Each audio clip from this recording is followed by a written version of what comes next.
about ready. So again, I really appreciate you guys being here. This is the Pommerman presentation. I just want to first thank Sergio Escalera so much, in addition to the whole NeurIPS competition crew. It's definitely the case that without you guys, this would not have happened. And really appreciate you doing everything that you did to make this fly. Thanks, Sergio. Next, really also want to thank our sponsors, who have been absolutely incredible and collectively provided $20,000 in cash, well, in prizes. This includes NVIDIA, but also includes Google Cloud and Facebook, as well as Jane Street. And I particularly want to recognize Christy and Kate and the whole team from Jane Street. They have been astonishingly helpful partners, not just for their sponsorship, but also their time, effort, and those amazing shirts, which if you guys haven't gotten one yet, I guess I'm wearing one right now, please, please do come grab a shirt before the day is over. Okay, yeah, so, Yeah, we're all right, cool. So there are 8 people on the organizing committee for Pommerman, and while all of them have been valuable, none have really been as valuable as this guy, Wesley Eldridge. He's come through time and again, and I didn't want to miss the fact that I really appreciate everything that you've done to make this work. Thanks. So that all being said, what is Pommerman? You can see the website here. The code has been developed for the last 9 months. It's, at this point, quite good. It's very much ready to use. There's still some things that we're always developing and making it work better, but it's ready as a benchmark environment, and I highly recommend trying it out. It's a take on the classic game Pommerman, where the agents win by successfully building bombs and power-ups in order to destroy their opponents. The difference is that Pommerman is partially observed. It's meant to be a benchmark for multi-agent learning that we can really strive to use in the future. We had one prior competition in June of this year. It was a free-for-all won by Yicheng Gong's Agent 47 agent. He's also has entered an agent into today's competition, which today's competition has 25 competitors, entering each a team of 2 agents. They each see a partially observed view of the board, and they battle each other in a double elimination best-of-3 style tournament. This is hard. This is really hard.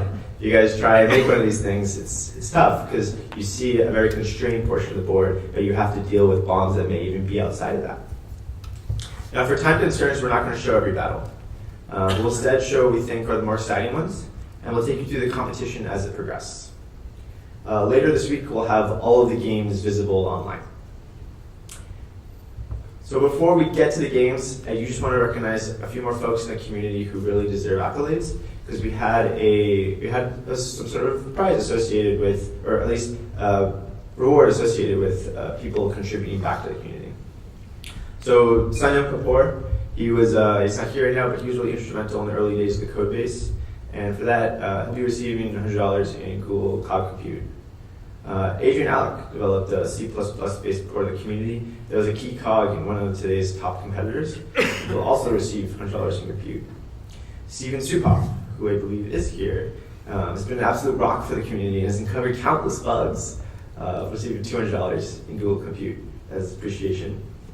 Pixelion, who I don't even still today don't know his actual name. He's been a force in the Discord group and has helped countless people get on board. Additionally, it also developed a game server for the game for people to play when the competitions are not running, and he'll also receive $200 in compute. And finally, Wes has done almost everything and been absolutely instrumental to success in year 1. Reserved $400 in Google Compute for him. Thanks, man. Thanks, man. Okay, so that all being said, let's start the games. And so we're going to start with the 12th game, which means we're going to simulate the first 11.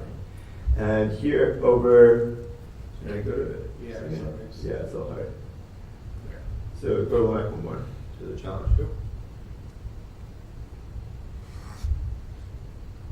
So we're going to simulate these first 11 games, and this is going to be fairly challenging to show. But this is what the table looked like. So you have over here, some teams got buys just based on the fact there are 25 entrants in a double elimination style game, double elimination style tournament, which means that some people are going to get buys. You want to be able to do this? This is going to card actually. Okay, so because of the difficulty of doing this, we're going to skip over actually editing the challenge in real time, and we'll do it afterward. And so I'll just tell you the first 11 games. There was a bunch of teams here that will actually not be displayed later just for time reasons. But there was one team, Ignore Team, and then versus Scott Hits. Ignore Team was a special team which the ignore part is that they ignore their teammates. They just treat them as, it treats it as if it was fire. So don't go near your teammate. And Scott Hits was a team from China, and they, Scott Hits L in this case. So Scott Hits L won that game. The next one was Scott Hits A versus Agent 48, which was a rehash of Agent 47, who won the previous competition. Agent 48 won this one 2-0. The next one was Coma versus Scott Hits B, which was the third team from the Scott Hits group. And Coma was actually uses one of today's modern multi-agent algorithms developed by the team from Oxford. And Coma lost that one to SHB 2-1. Then we have P. Pommer, who is another member of the community. He was versus Extravagant Bombers, and P. Pommer won that one.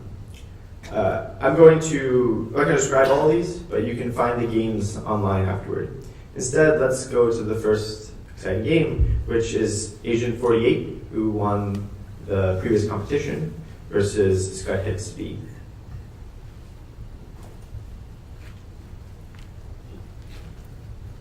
Go for it. So Agent 48 is the the red agents, I'm sorry, and the others are the blue agents. That's Scott Hits B. So you see the items. There's the kick item there, which is, I should have not there anymore. There it is, it's the blue one. That lets you kick bombs. There's the yellow one, it actually gives you an extra bomb. And then there's the green one, which gives you extra range on your bombs. So the bombs will chain. And you can see here that blue agent he's just stuck. That's his life now. Now he awoke. And one reason for that is actually because, again, this is partially observed. So what you can see if you mouse over, this is what that agent sees. He doesn't even know that there's other agents, well now he does, in the world. This is hard. This is really hard to make agents that play well in this game.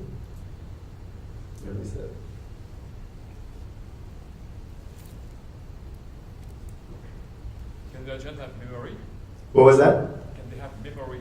They can do whatever they like. They're in their own Docker environment. They could use whatever language they like. There are agents that were submitted in C++, in Java, Python. There are agents that are using TensorFlow, TensorForce, PyTorch. Agents are doing a lot of different things here. They have their own Docker environment. The only thing they don't get is memory across games.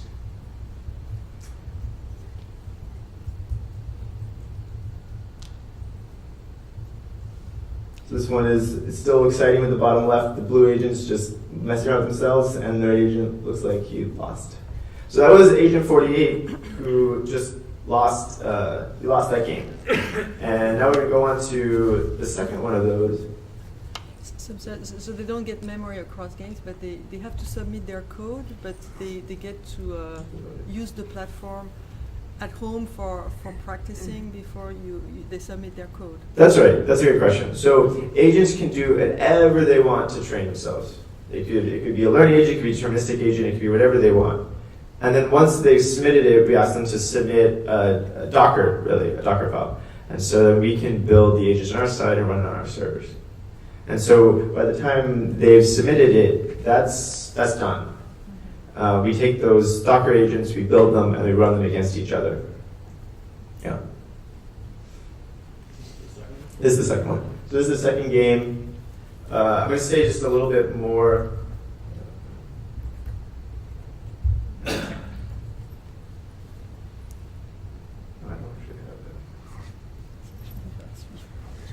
So if you run many games between two players, I mean, don't you get some statistics out of that? I mean, just running one game isn't going to prove anything.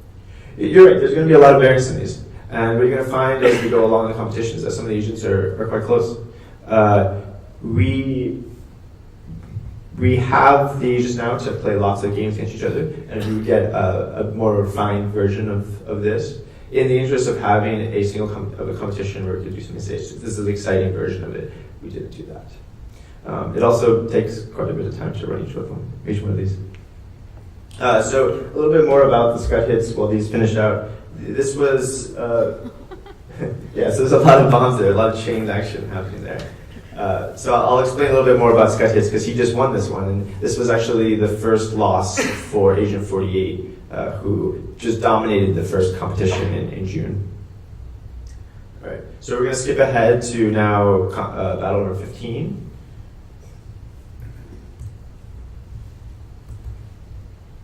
This was between Deep Drew and Koak. And so you can see the red is, I think, Koak, yeah.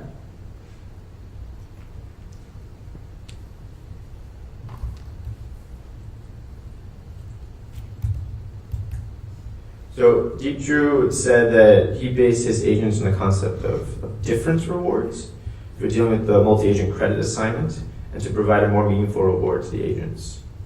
So these difference rewards are obtained for their figure out their contribution in the game. For example, if you kill an agent or you place bombs or whatnot, and then you train his agents through this concept of a difference reward. You use DeepRL with A3C, and each of the networks is just a convolutional agent. During training, they actually see the whole board for Deep Drew. And then during testing, they get only partial observation. So it's a really hard part of this game to deal with is the partial observation. And in fact, he just decided to ignore that. Koak, who just won that one. Let's go into the second one of those.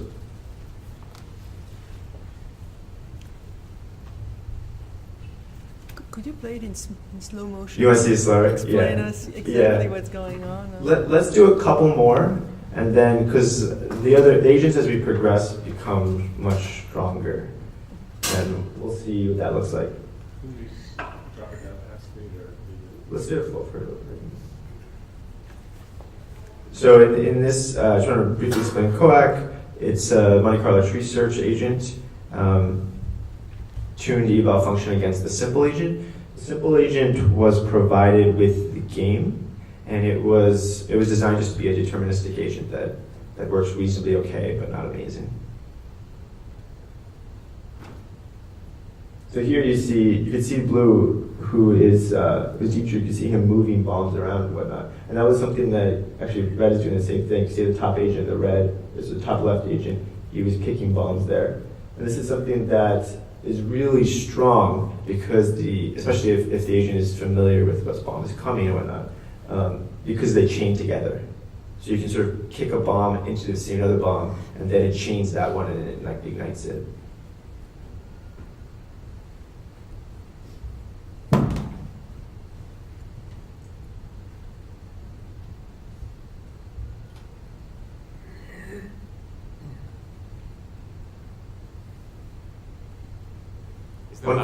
Is the level layout always the same?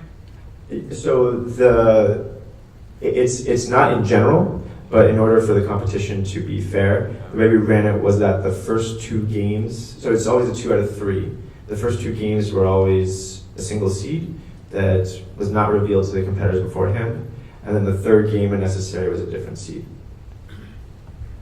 Cool. So in that one, Deep Drew won against Koak.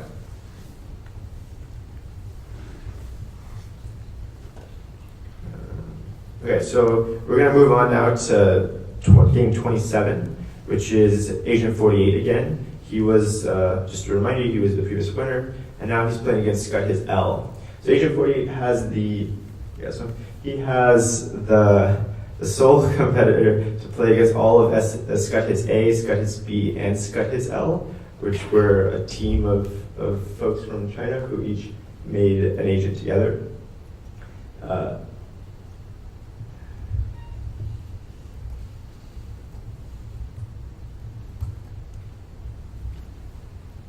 So the way that they describe themselves, so they're graduate students from South China University of Technology. They also study at Harbin, Scud hits L, which is this one. Let me go to the second one. He uses imitation learning to train an agent. And the objective of the of the agent that he's targeting uses Monte Carlo tree search. So in some sense, he's trying to use deep RL to approximate Monte Carlo tree search. Scud hits A, which I believe we saw earlier. He also does imitation learning, but on a different target. And then Scud hits B, uses a different algorithm that they kind of come up with as an approximation of PPO.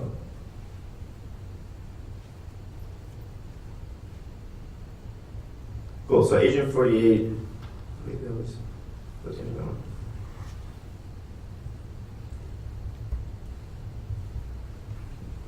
This one, 3. 3-1. Yeah, that was 3-1. So that was 1-1, that's right. So we're going to slow it down just a minute, the next one after this.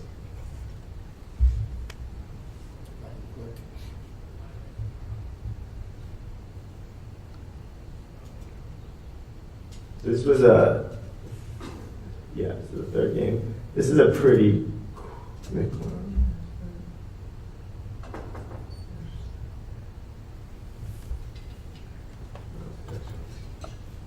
So this is real time. This is not real time right now. We thought about doing that. This very well could be real time, and we have the faculty doing it. Kind of wanted this. We didn't know how much time we would really have to get things right.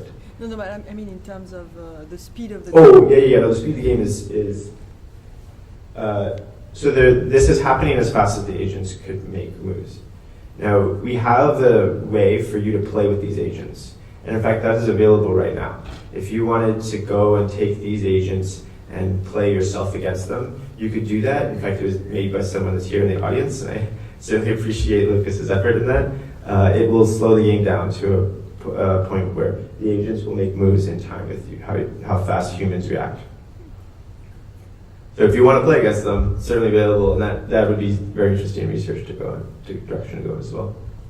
So the next battle we're going to do, we're going to slow down a little bit. This is Skynet versus Team LL. 34,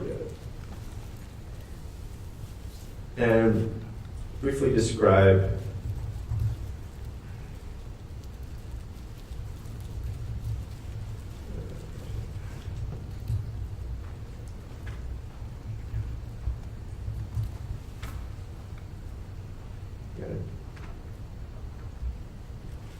So this is, okay, so if it's half speed right now, and you see Skynet in the red, Skynet's in the blue. I'm colorblind. So Skynet was trained also using PPO, and the way he does it is, he describes it as this action filtering idea that prunes actions, and so it just sort of lets the agent decide what not to do, and then otherwise use PPO to learn what to do. I'll explain more about his agent a bit later.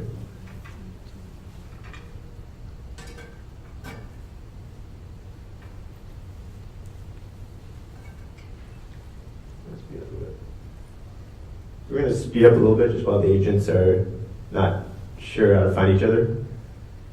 There they go again. In the early part of the code base, in the earlier part of the year, we had, the board was bigger, the time steps were much longer, and the game was much harder. It's much harder to train agents that way. And so constraining it in this way ended up providing for, I think, better results, to be honest. And one thing that sort of came from this process is sort of seeing where we are as far as the algorithms that could be effective in these types of situations. And so sort of the original version of this had 2,500 time steps for the game. And we're just not really there yet for multi-agent algorithms.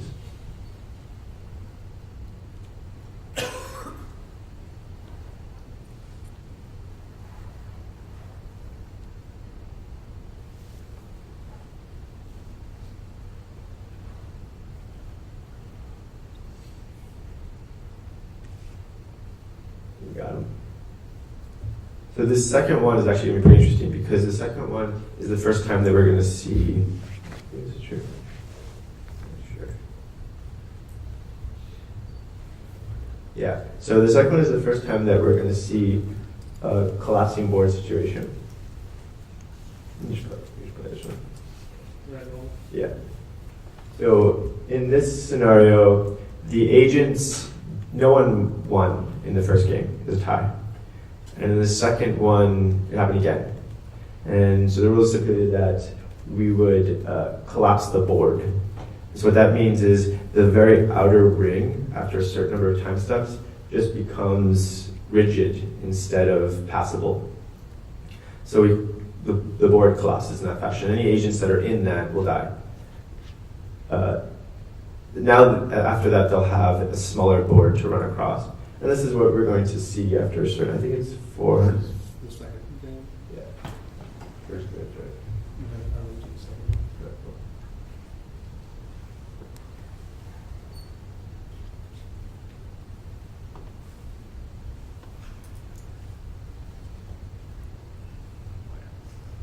Is this making sense to people what's happening right now in the game? If anyone has any questions about the agents or about anything.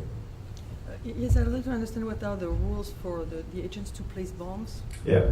So the agents start with 1 bomb each. And when they place that bomb, there's 10 time ticks.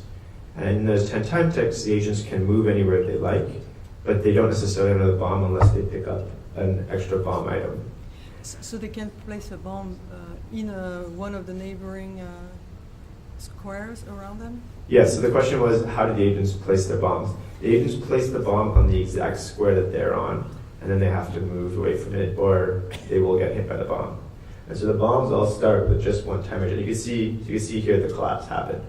And so this agent, TD agent, who represents like Team LL, he won because, well, he survived past the collapse. And this was meant to force the agents to play. The collapse was part of the training.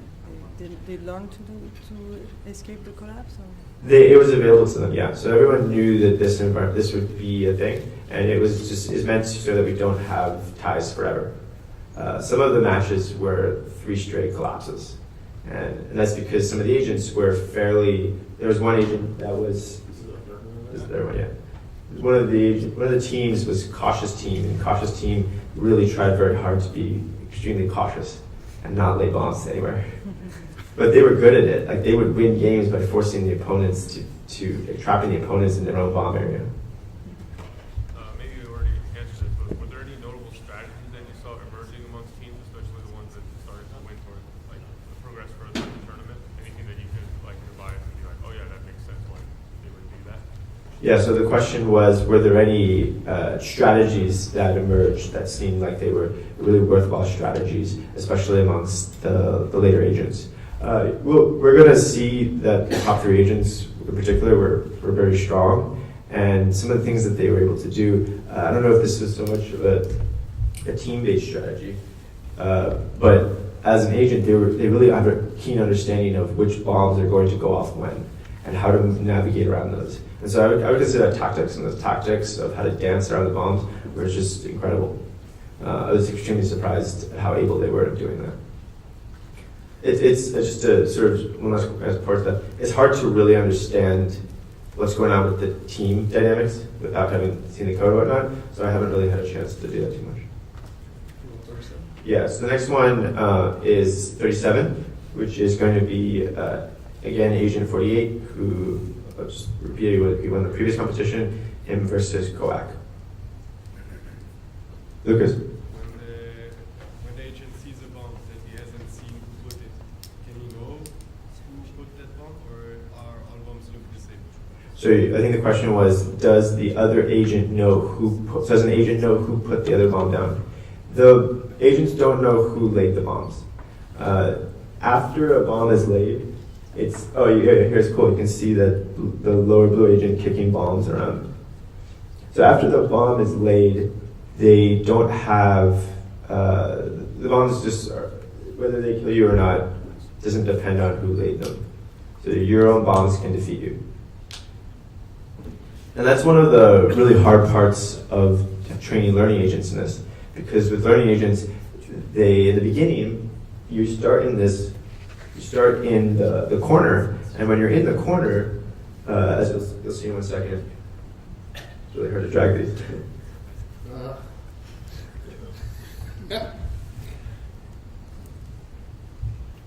Okay, you start in the corner, and it's a very lonesome place where there's no other agents around you. And the first couple of bombs you lay, you may not ever encounter someone.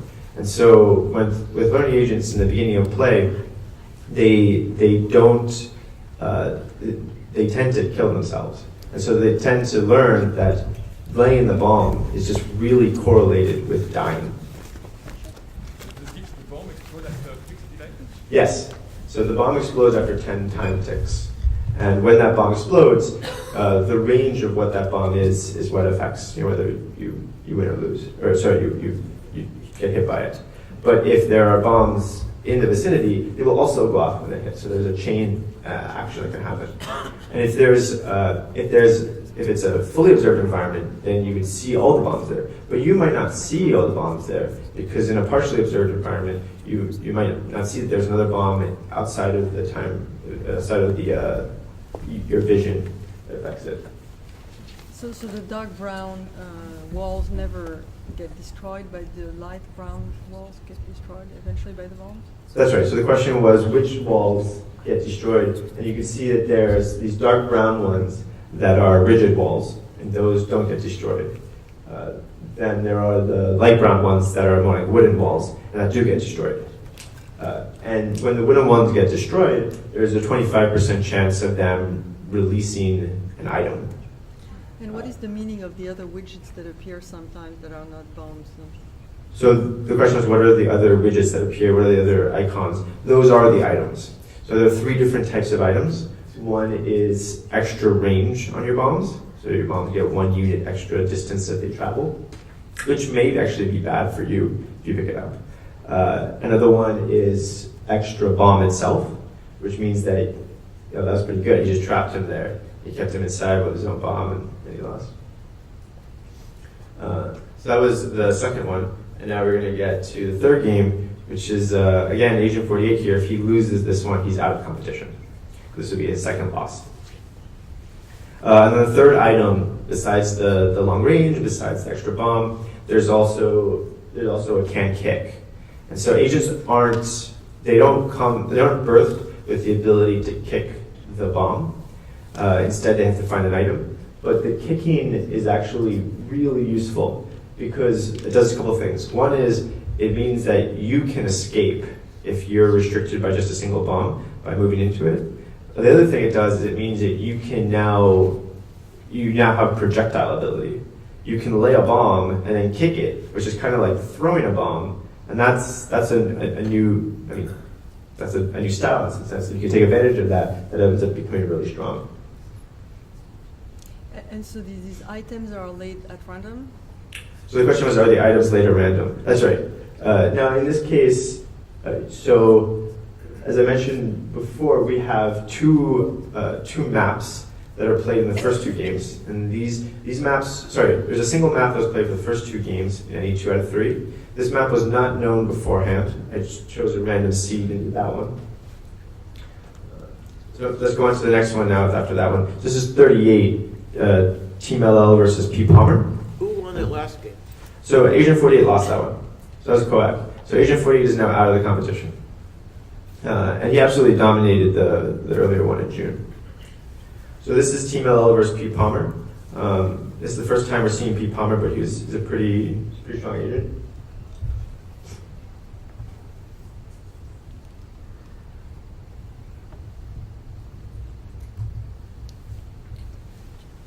P. Palmer, he described himself, he said he's a PhD from HKU.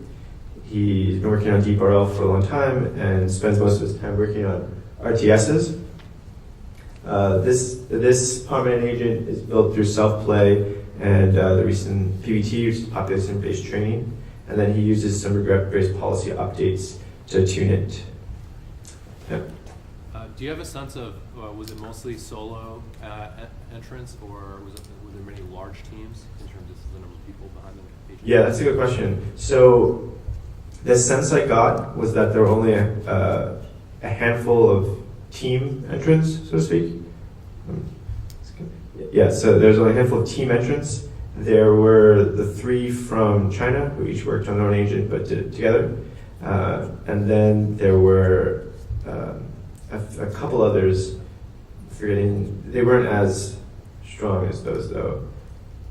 I don't know if there were other people behind the scenes. Like for example, Agent 48 was a team entrant, and the only reason I know about that is because I knew about it from June.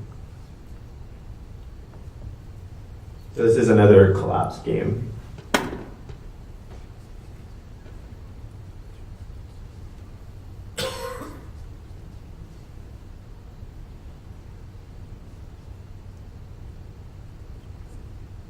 It's really exciting when there's not much room to do. But also looks like the agents didn't really pick up many range items. You got him. So that was P. Palmer, whose agent is named Cappuccino. That's why it says Cappuccino, Cappuccino.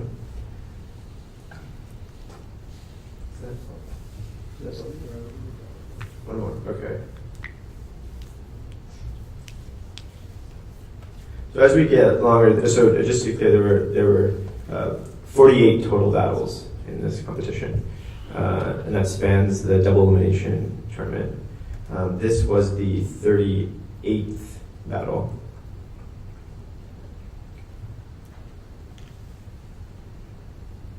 Yeah. Where's the precisely? Yeah. All right, cool. So then we're going to go to number 40, which is Koak now versus P. Palmer. So this agent again versus Koak, who we saw earlier.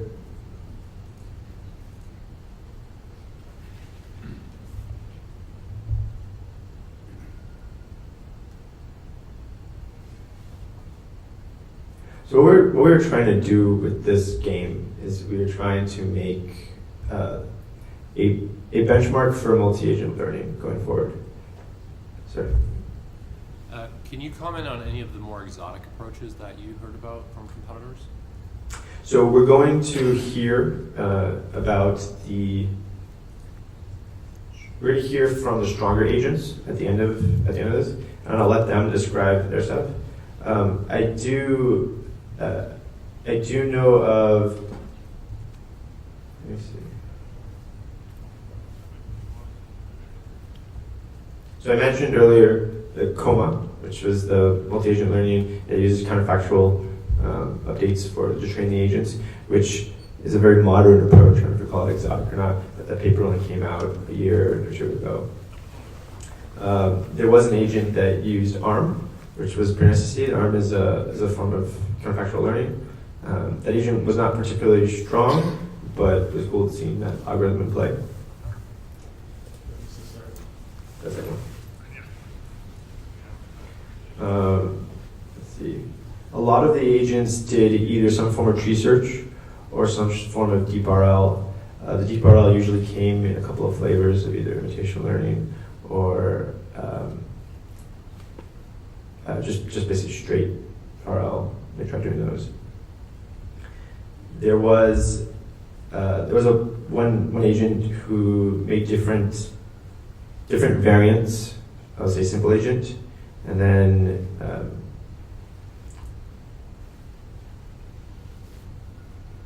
I think that was me. I think that was you, actually. I'm trying to quickly describe what you did, but I kind of just want you to explain it. So I'm trying to think maybe you just want to explain it later. That works too. I wasn't one of the winners though, so. That's right.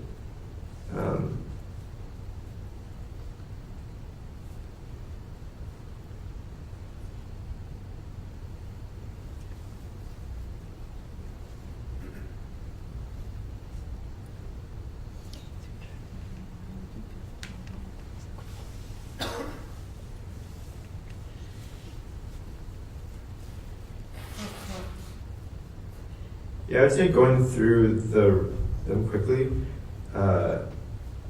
all of them, I think almost all of them are some flavor of imitation learning, tree search, on possibly imitation learning with deep RL, and otherwise deep RL. And I think those are pretty good. Like, to be honest, I think it's a pretty good mix. There's definitely, it'd be nice to see more multi-agent algorithms that come from this.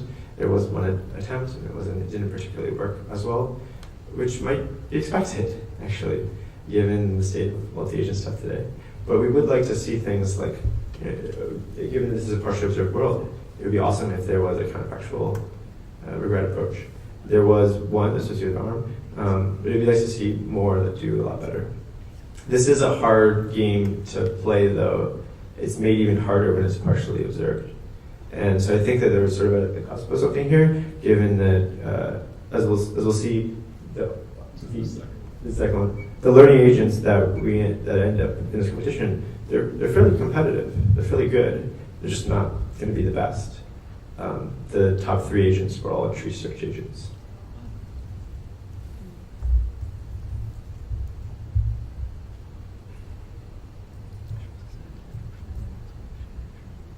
And I think that also suggests that there's sort of room to improve here, because given that the tree search agent is the best, even though it's a partially observed world, I believe that suggests that there is a lot you can do. I'm asking a lot of questions. Please do. So, did any scripted agents do super well? No. There were no scripted agents that did well. All the scripted agents lost earlier on. And when we showed... Can you explain what you mean by a scripted agent? Yeah, absolutely. So this next game is... I will answer that question in just a second. So this next game is DYPM versus Eisenach. Wait, pause it. So, actually, go for it, yeah. So DYPM is the... Wait, no, it's not. What game is this? It's 42. No, we're skip 41. We'll do this one and then go back to 41, because they're the same bracket anyways. This is Hakozaki versus Skynet. So Hakozaki is the red agent, and Skynet's the blue. We saw Skynet earlier. Hakozaki is a tree search agent, and it's pretty good. Pretty good.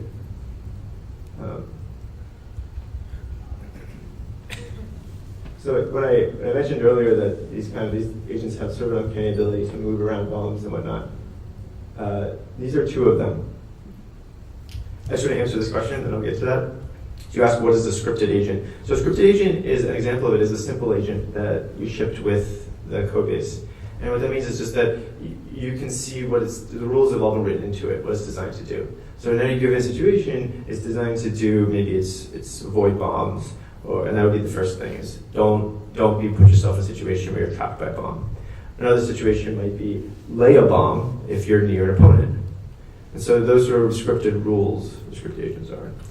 Some competitors made their own scripted agents and then trained against them, which I think is a great idea. The agent that won in June was a scripted agent, except for it was a finite state machine agent. So it had sort of these states that it would put itself into. It would do tree search on top of that, but for the most part, it relied on these finite states. The agents that we're seeing today, the top 5, none of them are scripted agents, which I was really pleased to see. Like that's a really strong sign for the game at large. So this is the second battle there. Yeah, Robin? Do you see any use of curiosity? No. And seeing use of curiosity, that would be interesting. One thing about the game in the beginning, as I was briefly alluding to earlier on, is when you start in a corner by yourself, the tendency for learning agents is to start by blowing yourself up and then learning to never use bombs again. But then you can't win. You just can't win if you don't wield the bomb. And so the agent has to learn at some point that this is okay to do, but learning agents have a lot of trouble with this. Tree search agents don't have much trouble with this because you go further down and at some point you choose a different direction, but learning agents really do. Cool. Yeah, so it's 41. So that was Hakozaki beat Skynet, and that was actually Skynet's first loss in this tournament, so he'll be back in a bit. This is now DYPM versus Eisenach. You see Eisenach in the red. We're going to slow this one down. So blue already only has one agent. And red got him that time. I got trapped in the corner there.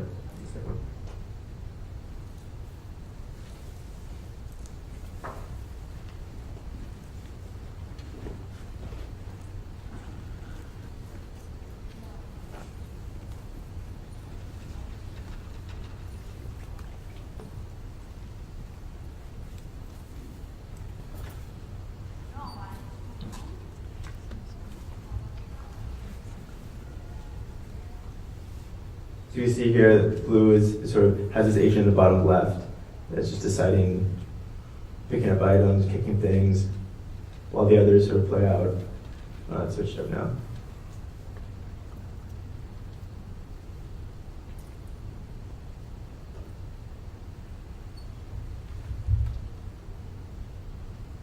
Like right there, where you saw like all those flames going off, and yet they were able to figure out what is the right position to be in, not lose. It's really cool.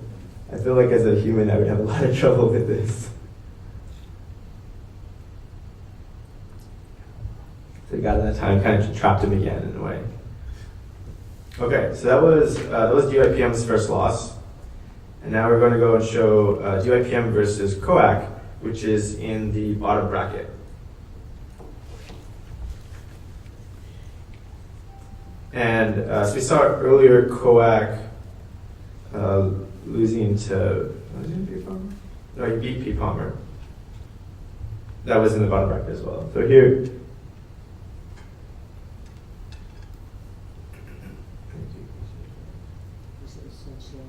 yeah. Yeah.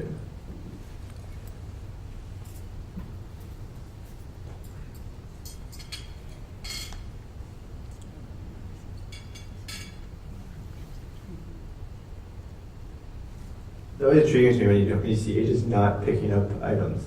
Is it because they don't see it, which is very possible, or is it because they just don't feel like doing it? It's not programmed in. Some of the other agents I would notice would blow up items, which actually could be strategic. I was kind of wondering about that. Like that one right there, just blew up that extra bomb. Yeah, so DYPM won the first one. So how many bombs can they lay during the game? So they can pick up extra bomb items, and this caps at 10. So you can get a max of 10 bombs in your collection. That I don't think I've seen that yet. I haven't kept track of it, but that would be surprising considering there's only. I'm actually forgetting right now exactly what is the max number of items that are around. But initially each agent has a stack of bombs? One. Oh, just So one. Yeah. the bomb returns to you once it explodes. That's right. What are you saying, Chris? Oh, what he said. Okay, yeah, sorry. So it's not that you use a bomb and it's gone forever. Once the bomb goes off, you get that bomb back in your supply. After a few seconds? No, When it immediately. explodes. So wow, that's a lot of flames. That's intense. Okay, cool. So I'll answer that question in just 1 second. So we're gonna go on now and show. Was it? Yeah, before. So this is Navicado versus Skynet. So we had seen Skynet earlier. We actually haven't seen Navicado yet, but he was a strong learning agent.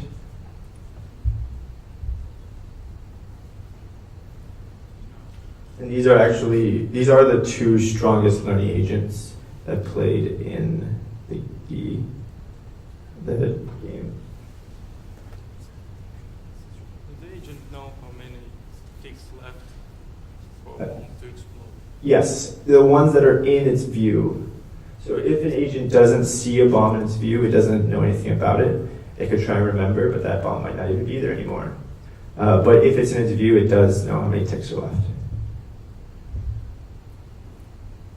Sorry, what was your question earlier? About the bomb dynamics. Oh. So you lay a bomb. Oh yeah. So as soon as a bomb goes off, if you laid it, you get that bomb counter back. So if you start with one bomb and you lay one, then 10 time steps from now it's going to go off. You now have at least one bomb more than you did a unit ago. Thank you.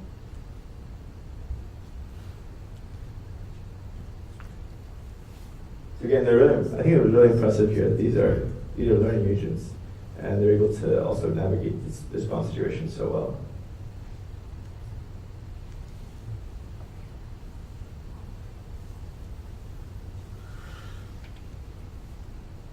Yep. If humans were to play that, would they normally stay close to each other as like a collaborating matter, or like do these patterns look comparable to what humans would play? I don't know. Sorry, I think the question was, do these patterns look comparable to what humans would do? Yeah, I don't know. I would, if you like to play, that work a little. I would just add to that, is like agents, the agents I see and my agents, they go back and forth a lot.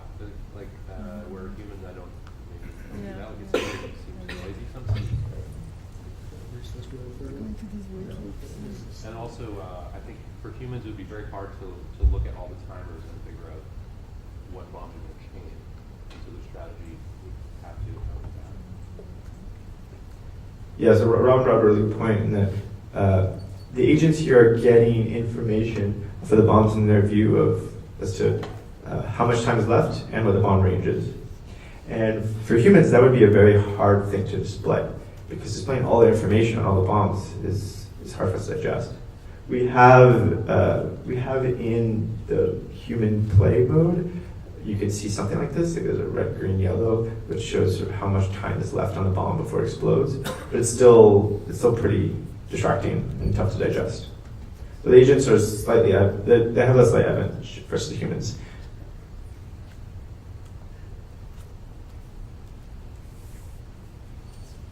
This is the second. So this is the second battle between them.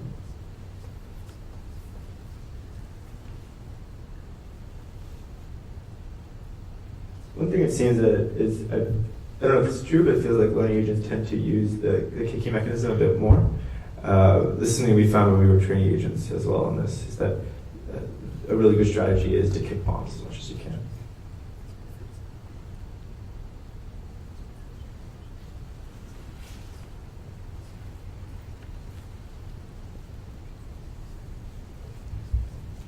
For the people who competed, is this sort of what you expected to see from other agents? Is this astonishingly good? Is it about right? What do you think? I know there's some people in the room who are competitors.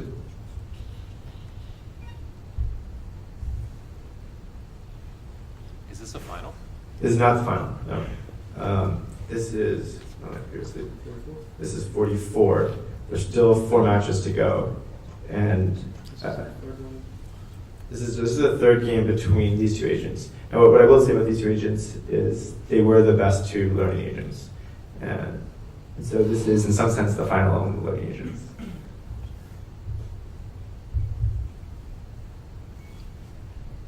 Sorry, when one agent see a bomb, he knows the range of the explosion? He does. He does. What he doesn't know, though, is if there's another bomb outside of his view that will blow it up earlier. Okay, so if the bomb is new, he doesn't know the range, or it does? If he can see the bomb, he knows the range.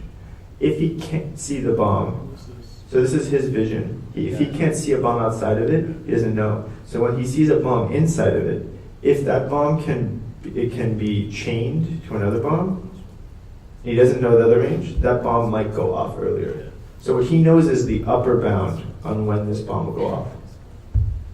Because it would be nice maybe if the bomb is new for the agent, that it doesn't know the range and includes some uncertainty, no? Yeah. The behavior of the agent. So the comment was that it would be really nice if there's some uncertainty around when the bomb went off. There is a little bit of uncertainty. It's perhaps not satisfying, but uncertainty is around if there is a bomb outside of your range that makes this one go off, then it'll go off before you expect it to. But yeah, I mean, adding some epsilon of when this goes off and when not, that could be cool. We're definitely taking ideas for what to do next year. So Maybe we have some ideas, but adding that kind of thing could be interesting. All right, cool. So that was 44. You saw Navocado won that. And now we're going to go to DYPM versus Navocado. This was in the bottom part of the bracket.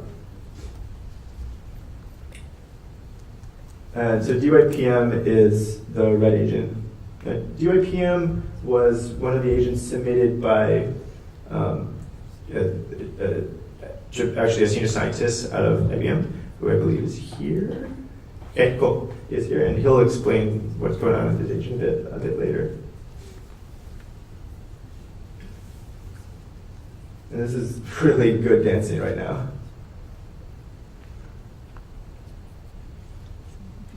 You guys want to slow this down, or?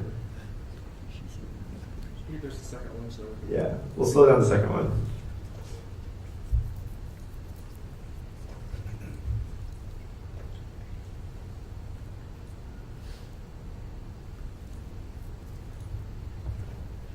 Maybe like 728.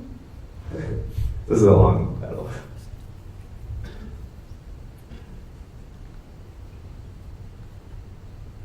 Something else we noticed is that the better agents tended to just fight a lot. And so they didn't have many ties or 800, because 800 steps is when the game sort of ties, you're done. And so getting all the way to that point is something you kind of do if you don't fight too much. And these agents all really went at each other.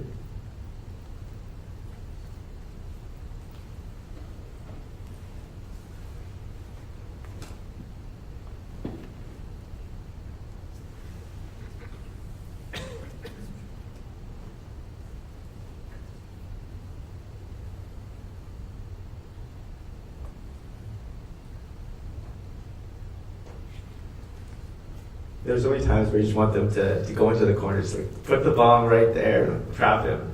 But sometimes they just don't quite get that concept.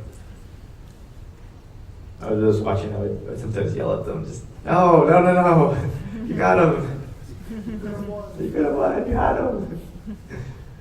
Which definitely shows that there's a lot of susceptibility here to human play. Like, there's a lot of room here for humans to win. Unclear if we would, but there is room.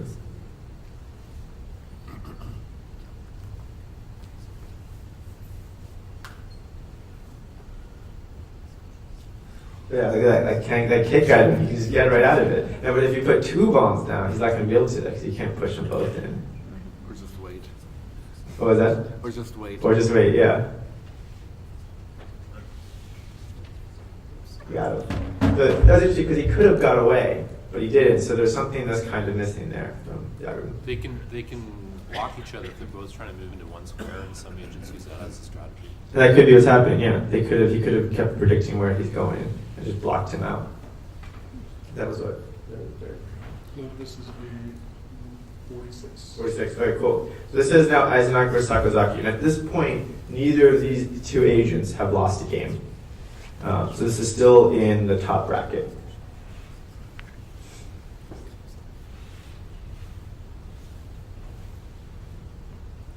You see that, like, a shuffle, hit it back and forth.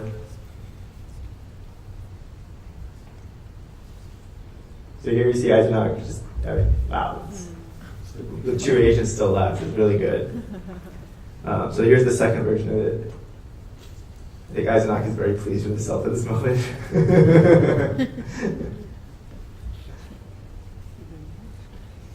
Here's the second game in that one.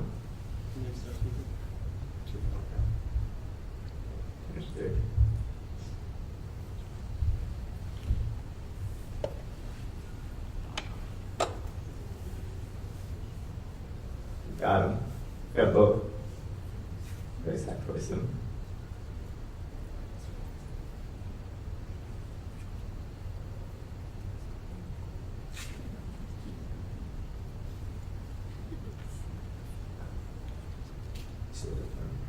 Yeah, so this is a little slower at this point, just to sort of see what these agents are doing.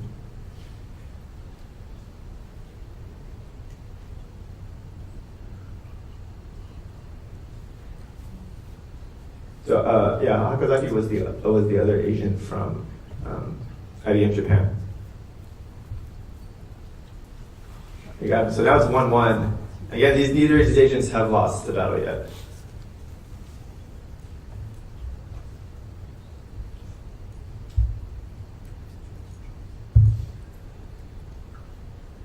So in the third game, as I mentioned, is a different seed. So the first two seeds are, we used 1728 for the competition. And the third seed is 496. And so this one, they were chosen because they have very few dead squares. So you can see only one dead square here, right in the middle top left. Or two, or three, on the top left and the bottom right as well.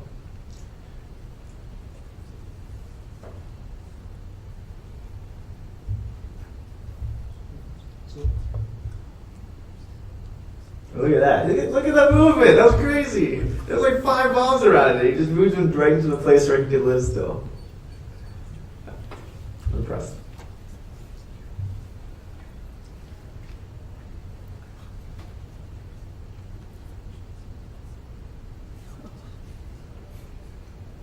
So much fun.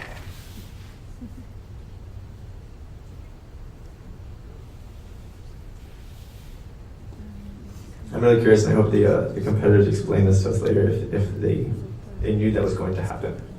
They had programmed that in some fashion or had searched for agents that could do that. That could avoid flames? Is that what you meant? Well, just be able to move bombs around in such a configuration that they end up at the one position that actually avoids the flames.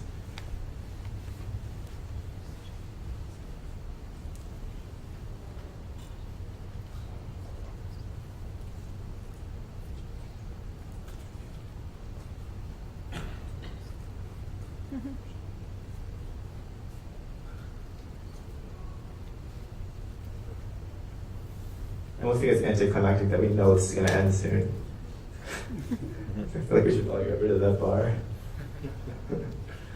Yeah. So even there, I think it was a chain that got him at the end, which is pretty impressive. All right. So that was the first loss for Eisenach. Now Eisenach is going to go down and play DYPM, and this will determine who wins the second bracket and then gets to play Hakazaki again. Yeah, should be 47.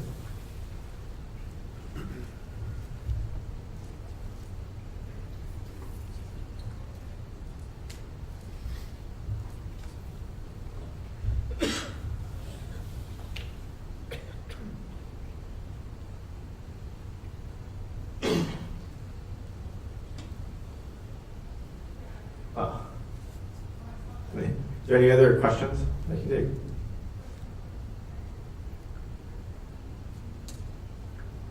Yeah. I guess what were the biggest surprises for you guys? For us? Surprises? Well, okay, actually, your question earlier, that was a surprise. I expected there to be deterministic agents that did better. And the fact that there wasn't was, I thought, fantastic, but was a surprise. Yeah, definitely. Yeah, just the quality of the agents compared to the first competition was... It's really high. Yeah. Yeah. So that was the first one. And actually, I actually missed who won that one. Sorry. You guys saw it. So that was a surprise. I think another surprise for me, although this might not going to matter, was the number of learning agents that used A through C. It was definitely the favored RL algorithm, whatever that means.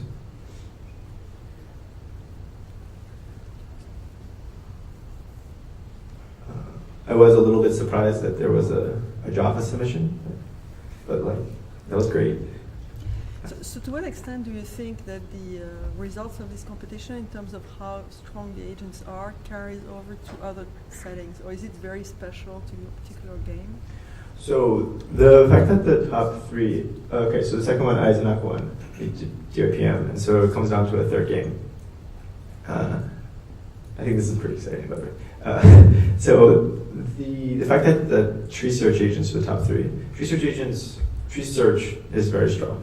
Right, you see this is, whether it's MCTS or other variants of it, this is what we see doing well in things like AlphaGo. it shouldn't be the thing that's really good here.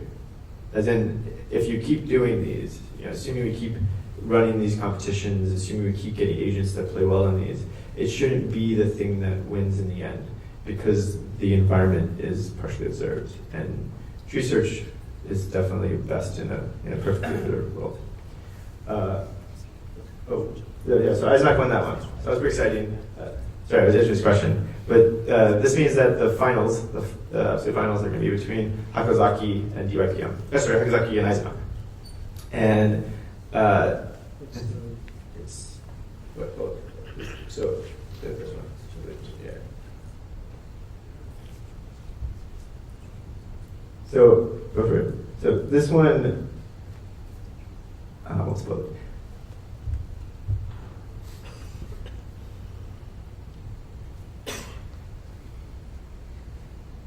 I think there's a lot to be done here still on agents that can, say, cooperate with each other better. And you see this sort of counts because there's no initiative to do so. And the multi-agent algorithms that were attempted here were not particularly strong. Instead, the game treats the people who train these agents treated them somewhat as just two agents that hopefully learns about teammates.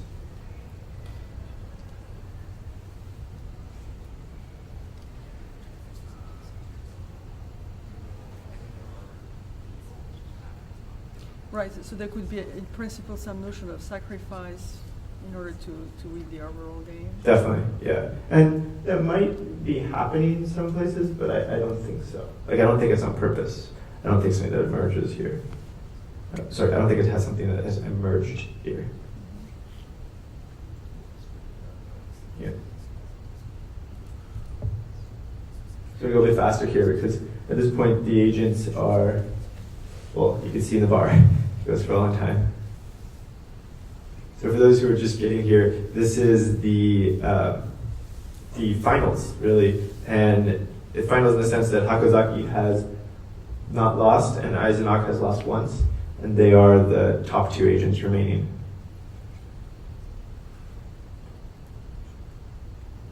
And one is not reinforcement learning. That's right. Well, neither one is learned. Both of them are research us up already.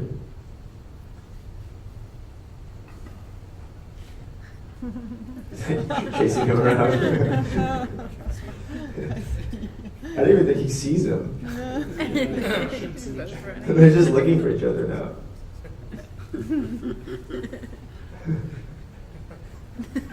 So I guess this is how it ends.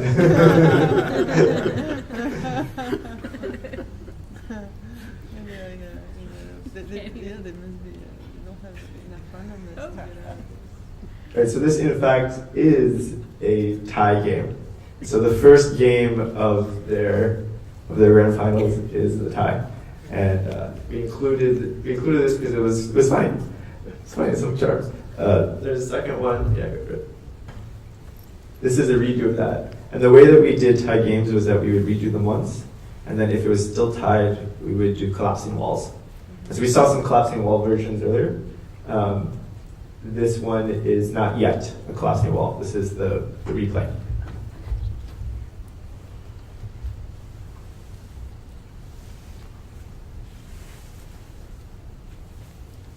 I was very grateful also that all of the agents, at least as far as I could tell, did not set their own seed to be exactly the same every time, so that when I replayed the games, they were different. You got him. So Eisenach won that first one, and I thought that fist bump. All right, so here's the second game.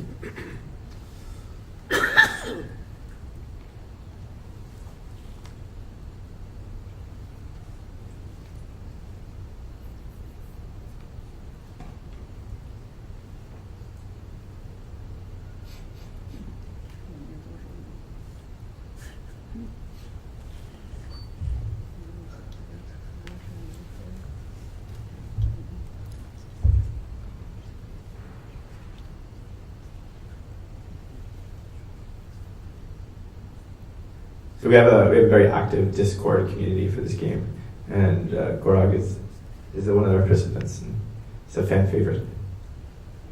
From the Twitch stream, at least, he seems to be a fan favorite.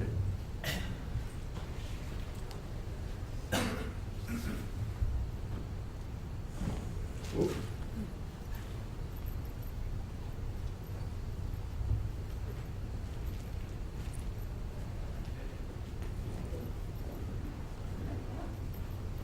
Oh, so close.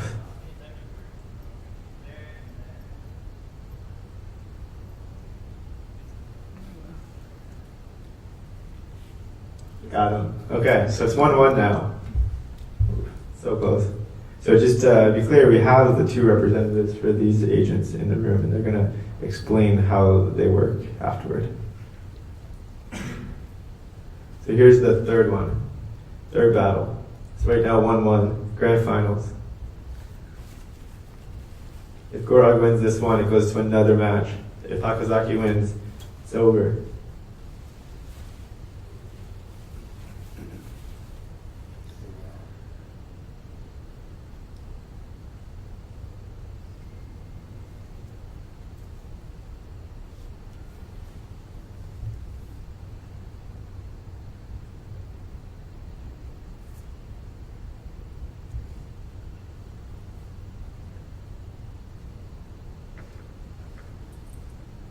He's running.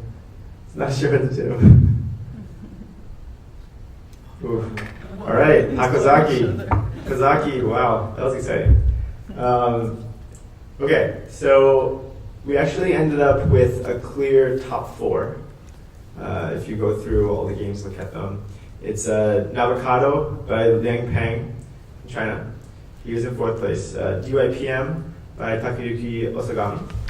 Third place, Eisenach by Gorog Eisenach in second place, and Hakozaki Junctions by Toshihiro Takahashi, I'm sorry if I messed up your guys' names, in first place. Before we recognize those guys, I first want to recognize the top two learning agents. And so they will each be receiving generously from NVIDIA a Titan V GPU. And Sandra Scaff is on hand to provide those.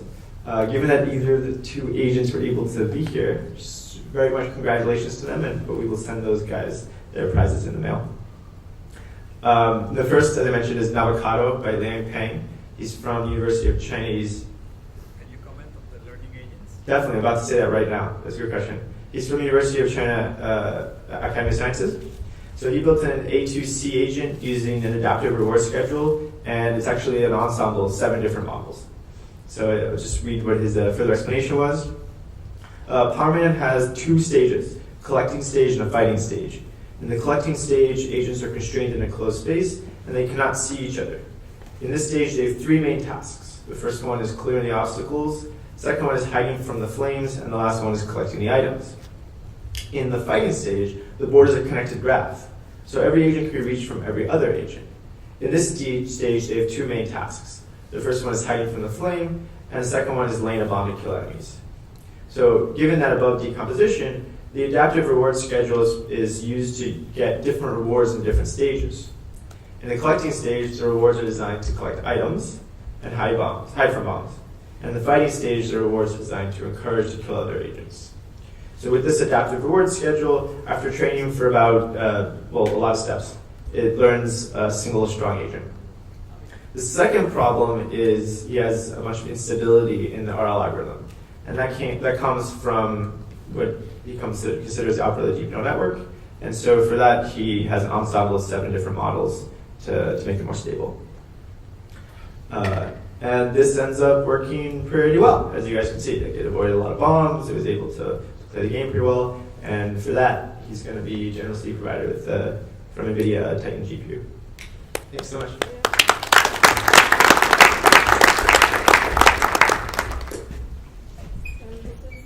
Hi, I'm Sandra. I'm the global lead at NVIDIA for research collaborations between NVIDIA and universities. If you have any questions about NVIDIA, feel free to come to me. And this is the Titan V CEO edition for the top 2 learning agents of this competition. I'm very happy to be here to give it away. So it's going to be given to, first one is Liang Peng from CAS, Chinese Academy of Sciences, and the second one is Chao Gao from University of Alberta. Thank you.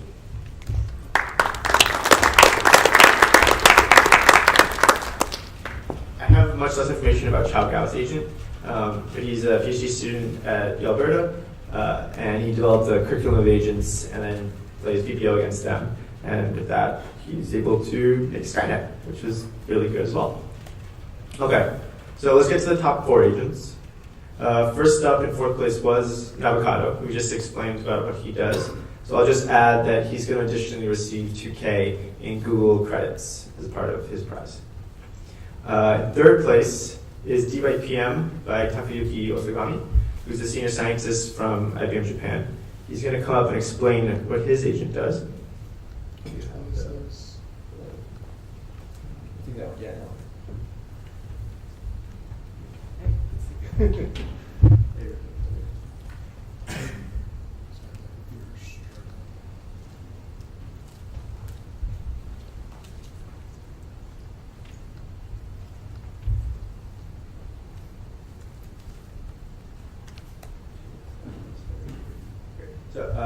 So Takayuki is going to receive 1K in cash and also 2K in Google Cloud credits.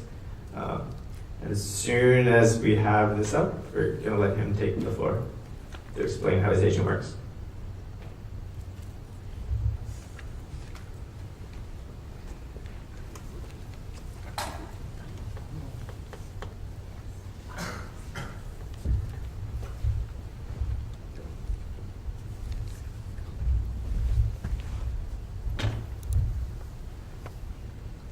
Just tell me to change them. Okay, yeah. So my name is Takayuki Osagami from IBM Research. So let me first explain what was the biggest challenge in this Pommerman game.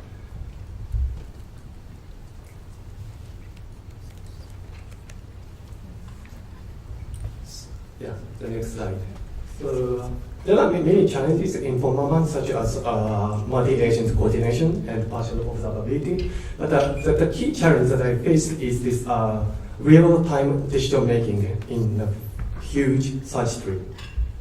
So 4 agents simultaneously choose actions from 6 possible actions. So a branching factor is over 1,000.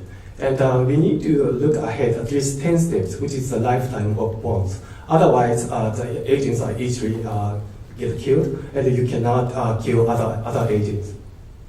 So the difficulty is, because the dynamics of the environments are known, a Monte Carlo tree search would be a good candidate for this kind of a game if we don't have these real-time constraints.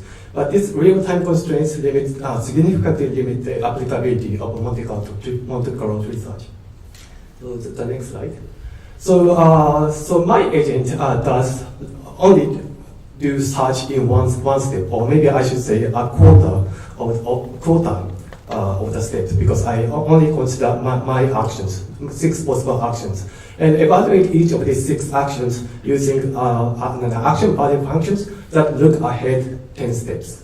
So here is the next slide. It describes how I evaluate the action value.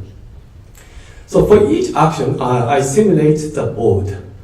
And this board, the sequence of the board, but the difficulty is that we don't know how other agents behave. So I assume a strong enemy which can take actions simultaneously in a non-deterministic manner.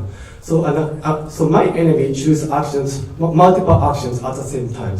So this is a kind of very strong action, and I consider as some pessimistic case. And based on the simulated board, I can then construct this directed acyclic graph. And each node represents the time and position where an agent can survive. And I should probably, so actually, the one node which do not reach the bottom leaf, that means that you cannot survive after step 1. So I eliminate those nodes from the tree. And then I then define the survivability of an agent to be the size of this survivability DAG. And based on, I computed survivability for each agent, including myself and the enemies, and I choose an action based on the survivability of those actions. Essentially what it does is to try to reduce the survivability of my enemy while keeping my survivability high enough. Yeah, that was my agent. Thank you.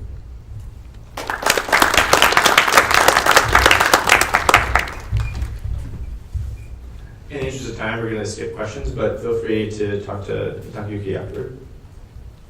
So his second place was Gorak Eisenach, experienced oral practitioner from Hungary, and he'll be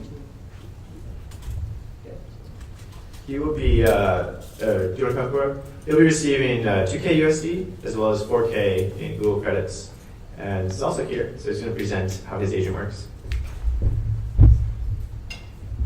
Hi everybody. First of all, thanks for the organizers for all this. Okay, that's not that. This one.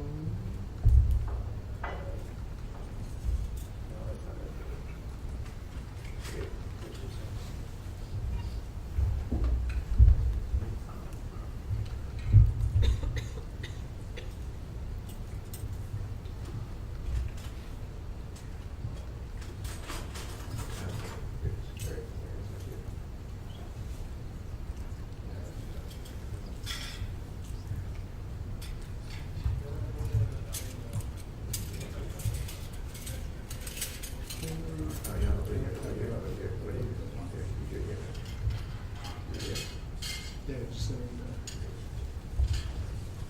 there. All right, 1 minute. I pulled up both these.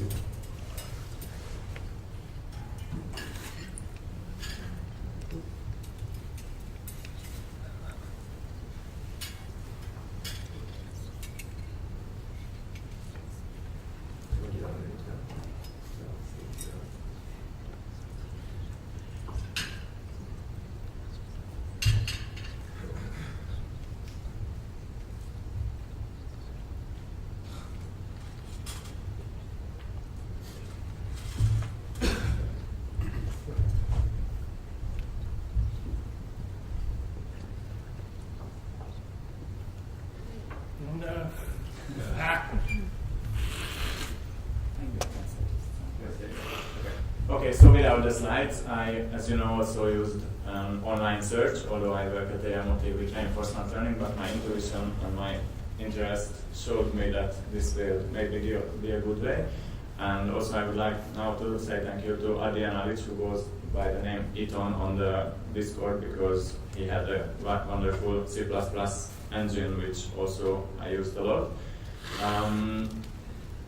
Maybe just some words, some tricks. You saw that situation when two agents were going around and around. One of them was mine. It was one of the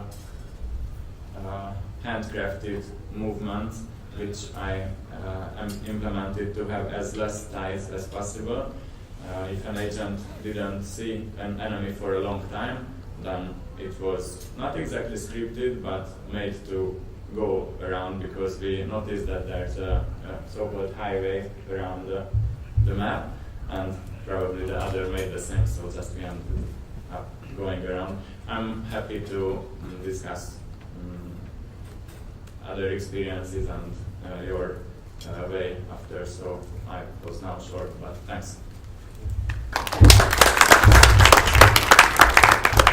Sorry about the slides there. Again, if there's any further questions for Gorak, please do find afterwards. And last, we're lucky to have Takayuki and our winner Hakazu for Hakazu Junctions. We're lucky to have him represent them. And we also do have the slides there. So Takayuki, would you like to come up again?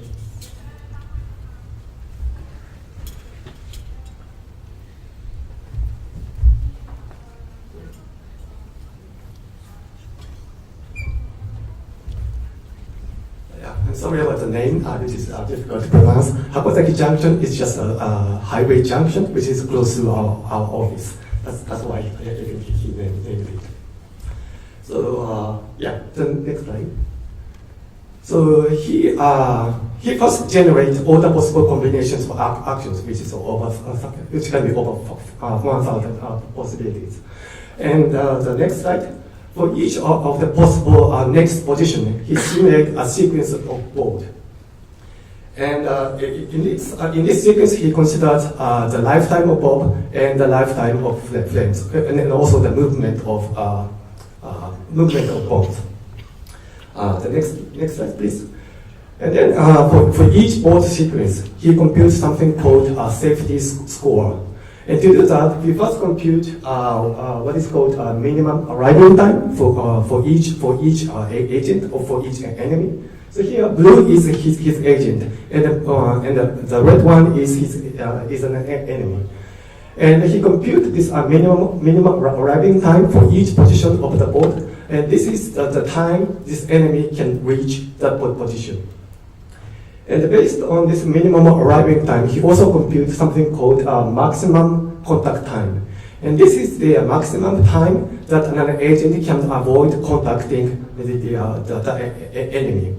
So his idea is that when there are many positions that he can go to without contacting the enemies, then his agent is safe.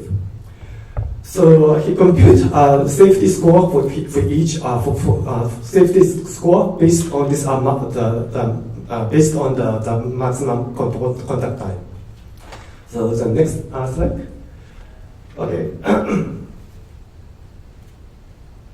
I think there are some missing equations. Okay, they don't show. Okay, yeah, I guess equations are probably not very important. But so for each sequence of board, he can compute the safety score for his agent and for other agents.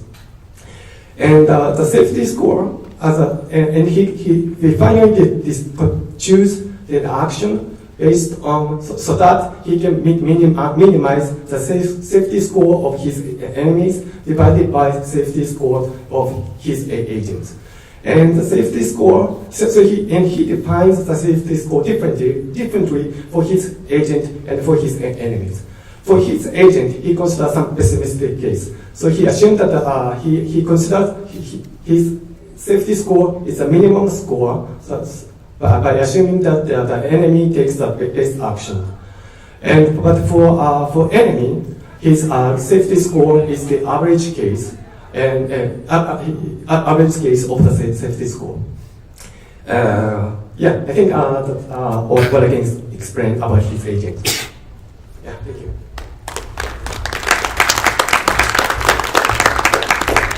Yeah, so Takayuki, Toshihiro Takahashi, he's going to get, I think, 4K in cash and 6K gold credits. So we certainly are generous to our vendors. That's all. Super big thanks for everyone coming out. We will put the full games and the final bracket online. We'll do that a little bit later this week. And you'll be able to see all the results on the website. I do encourage you to come out and participate in next year's competition. Pretty excited to get that going already. Thanks, everyone.